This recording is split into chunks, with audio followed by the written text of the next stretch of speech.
ஆனந்த வெள்ளமாய் ஆதவன் கிரணங்கள் அருளை பொழிந்திடுமே.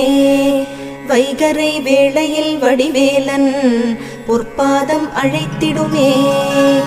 ஆனந்த வெள்ளமாய் ஆதவன் கிரணங்கள் அருளை பொழிந்திடுமே. வைகரை வேளையில் வடிவேலன் பொற்பாதம் அழைத்திடுமே. கூவிடும் பூங்குயில் வண்ணமயில் முருகனின் புகழ் பாடுமே.